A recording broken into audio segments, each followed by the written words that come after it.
बिस्मिल्लाहिर्रहमानिर्रहीम, अस्सलाम वालेकुम। आप देख रहे हैं पाक अफेयर्स और मैं हूं नौमान खान। इमरान खान पर कत्ल करने का मंसूबा कहां पर बना था, किसने बनाया था और क्या यह इमरान खान को डराने की कोशिश की गई या फिर वाकई मारने की कोशिश की गई, आज की इस वीडियो में कुछ अहम तफसीलात आपके सामने रखेंगे। लेकिन उससे कबल मैं आपको बताता चलूं कि पाकिस्तान इस वक्त सरापा एहतजाज है। पाकिस्तान में इस वक्त एहतजाज ही एहतजाज नजर आ रहे हैं। इमरान खान पर यह हमला पाकिस्तानी कौम पर हमला के मुतरादिफ करार दिया जा रहा है। आज पाकिस्तान भर में एहतजाज रिकॉर्ड कराया जाएगा। आज पाकिस्तान भर के लोग निकलेंगे।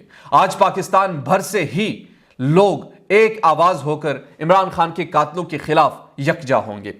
आज पाकिस्तान भर से न सिर्फ लोग निकलेंगे बल्कि यह मुतालबा भी करेंगे कि पाकिस्तान के मकबूल तरीन लीडर पर, यानी उन पर इस तरीके से आसानी से अगर हमला किया जा सकता है तो आम शहरियों का क्या होगा। हर कोई अपनी फिक्र में मगन है, हर कोई बात कर रहा है, हर कोई इस वक्त ये तमाशा देख रहा है कि पाकिस्तान को इस हाल तक पहुंचाने वाले कौन हैं, पाकिस्तान को इस हाल तक धकेलने वाले कौन हैं, पाकिस्तान को यह सब कुछ दिखाकर ये लोग क्या हासिल करना चाहते हैं। वो साजिशी अनासिर कि जिनके दिल को तस्कीन नहीं पहुंचे, वो उनका आखिर मिशन क्या है, पाकिस्तान इस नहज तक आखिर क्यों पहुंचा दिया गया है, यह बड़ा अहम सवाल है।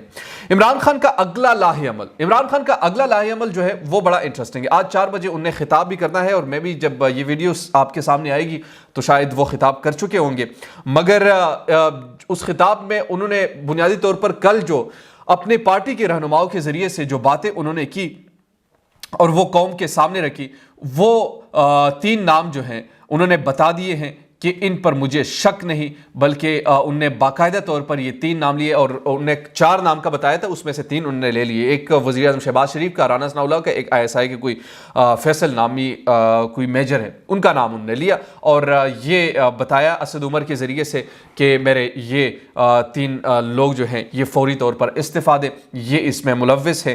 अब इसके तहकीकात होंगी जो भी होगा, लेकिन पाकिस्तान की तारीख़ है, पाकिस्तान में जब भी कोई ऐसा हाई प्रोफाइल केस होता है इसमें कोई तहकीकात या कोई ऐसी चीज़ सामने नहीं आती।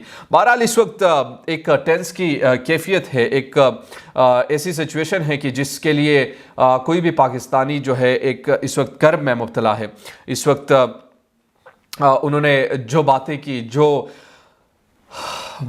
जिस तरीके से ये हमला हुआ, इसके कोई यानी बयान ही नहीं किया जा सकता एक ऐसे लीडर पर, एक ऐसे शख्स पर कि जो पाकिस्तान के लिए लड़ रहा है, पाकिस्तान के लिए अपना आवाज़ बुलंद कर रहा है, हकीकी आज़ादी हासिल करने के लिए जद्दोजहद कर रहा है, उस पर उसी तरीके से हमला करना ये इंतहाई काबिल मज़म्मत भी है। और इसको अगर हम देखें तो दुनिया भर से इस पर ख़ासा रद्द अमल सामने आ रहा है। दीजिए पाक अफेयर से नौमान खान को इजाज़त। अल्लाह ने कहबान।